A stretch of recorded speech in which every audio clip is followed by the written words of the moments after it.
பரந்தூரில் வந்து விமானம் கட்டளைன்னு சொல்லி சொல்லி ஒரே தான் ஸ்டாப் பண்ணிட்டார்ப்பா நம்ம முதலமைச்சர். அதை பற்றி டாபிக் தான் இன்றைக்கி பேச போகிறோம்.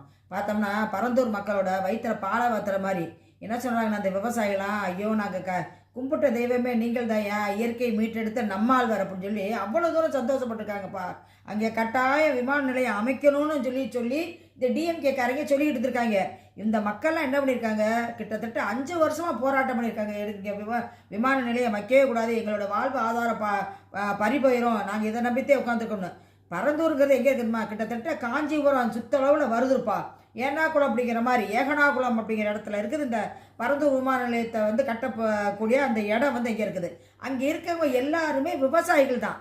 அதுலேருந்து பார்த்தோம்னா கிட்டத்தட்ட இவங்க என்ன சொல்கிறாங்க, டிஎம்கே காரங்களும் ஏடிஎம்கே காரங்களும் அதில் நாங்கள் ஏற்கனவே 90% அளவுக்கு அவங்ககிட்ட இந்த அந்த பரந்தூர் விமான நிலையம் கட்டுறக்காண்டி நிலங்களை கையகப்படுத்திட்டோம், அதுக்குள்ளே காசையும் அவங்ககிட்ட கொடுத்துட்டோம் அப்படின்னு சட்டசபையில் நேற்று பேசுகிறீங்க. களவாணி பயிலுங்க, பொய் சொல்லி பயிலுங்க.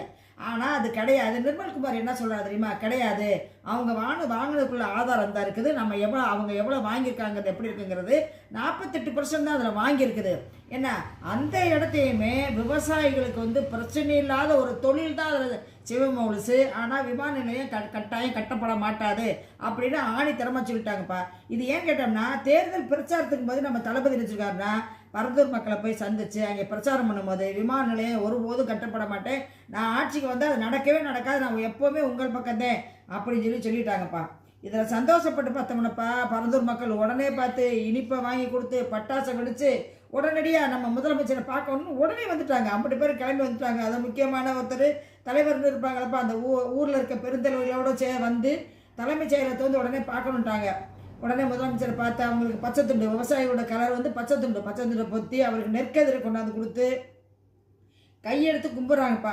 அதை பார்த்தோம்னா வயக்காட்டு தெய்வம்னு இருப்பாங்க. அந்த வயக்காட்டு தெய்வத்தை வந்து பார்த்தோம்னா ஃபோட்டோ எடுத்து அவங்க குலதெய்வங்கள் மாதிரி அந்த ஃபோட்டோவில் இருக்குது, நல்லா தெரியுது நம்மளுக்கு பார்க்குறக்கு. ஆனால் இவங்க என்ன கும்பிட்றாங்கன்னு தெரியல. அதெல்லாம் கொண்டாந்து கொடுத்து கையில் முதலமைச்சர் கையில் கொடுத்துட்டு கையெடுத்து கும்பிட்றாங்கப்பா. கண்ணீர் வடியுது. அப்போ பார்த்துக்கங்க, அவர் எப்போவுமே சொல்லுவார், அதாவது எனக்கு எப்போவுமே முதல் வந்து என்ன கேட்டால் மக்கள்தான், மக்களுக்கு பாருங்கதே எதுவுமே அப்படிங்கிற மாதிரி கொண்டாந்துட்டாரு. இப்போ அதைத்தான் நம்மளோட தளபதி வந்து நிறைவேற்றிருக்காருப்பா. பெருந்தூர் மக்கள் ரொம்ப சந்தோஷமாக இருக்காங்க.